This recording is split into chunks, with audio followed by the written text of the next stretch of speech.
প্ৰশংসা হওক। মই মোৰ নাম ৰূপজ্যোতি বুঢ়াগোহাঁই, মই লখিমপুৰৰ পৰা আহিছোঁ। মোৰ এটা ডাঙৰ এক্সিডেণ্ট হৈছিল। ৰাতি 8টা বজাত 21 মাৰ্চৰ দিনা মোক গাড়ীয়ে খুন্দিয়াইছিলে আৰু মোৰ টিকা কপিনা ভাঙি দিছিলে।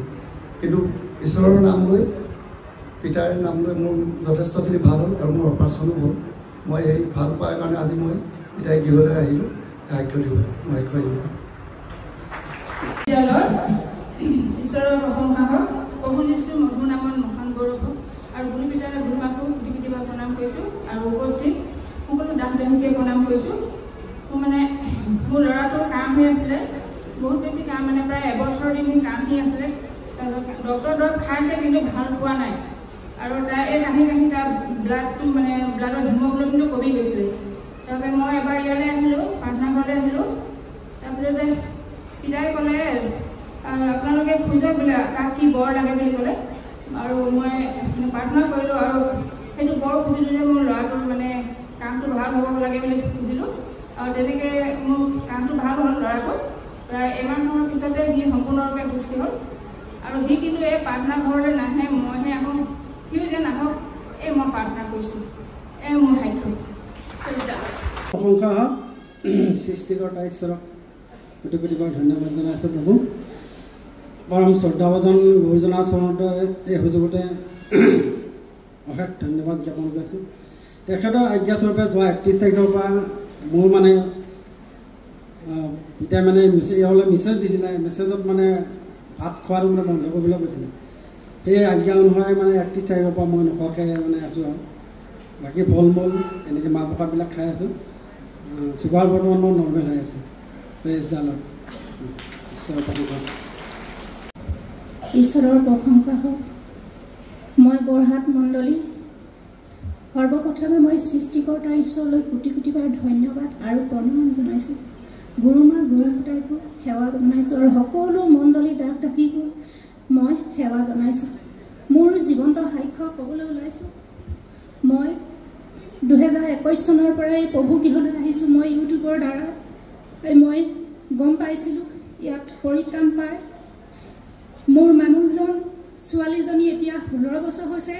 ছোৱালীজনী জন্ম হোৱা 1.5 বছৰৰ পৰাই মানুহজন পৰকীয়া প্ৰেমত পৰিছিলে। মোৰ জীৱন কি হৈ গৈছিলে মই ক'ব নোৱাৰোঁ। মই কান্দি কান্দি প্ৰতিটো মুহূৰ্ততে কান্দি থাকোঁ। যোনে কয় আমুকত বেজ আছে, তামুকলৈ যাবিচোন, কিবা উপায় পাবি। মই নেযাবলৈ নাই। কিমান বাট বাউলি ঘূৰিলোঁ। মই 20-25 জনৰ ওচৰত বেজৰ ওচৰত কাষলৈ গৈছিলোঁ। পাৰ মেলিবলৈ কয়, হৰাই দিবলৈ কয়, চব কৰিলোঁ মই। কিন্তু ক'তো দুদিনমান ভাল হয়, আকৌ একেই হয়। প্ৰত্যেকটো মুহূৰ্ততে মোক গালি গালাজ। ছোৱালীজনীকো দেখিব নোৱাৰে, মোকো দেখিব নোৱাৰে। ময়ো তাৰপাছতে এটা বেমাৰ ভুগিছিলোঁ, বাত বিষ, যোনটো বোলে জইণ্ট পেইন। আকৌ লাগিলে কেঁচুমৰীয়া বেমাৰ, তেজ ওলাই থাকে। কেতিয়াবা মাজে মাজে পুঁজো ওলাই। কোনফালে সহিম মই ভাবি নোৱাৰোঁ। পিছত যেতিয়া প্ৰভু গৃহলৈ আহোঁ, প্ৰভুৰ তেল পানী নি মানুহজন সেই পৰকীয়া প্ৰেমৰ পৰা ছোৱালীজনী 1.5 বছৰৰ পৰা যিটো ঘটিছিলে সেইটো নিমিষতে নাইকিয়া হ'ল। আজি মানুহজন আগৰ সেইবোৰ নাই। তাৰপিছতে তেওঁৰ অলপ বেমাৰ হ'ল, আঁঠু ঘিলা ভাগিছিলে, সেয়াও ট্ৰিটমেণ্ট কৰা হ'ল, ভাল হ'ল।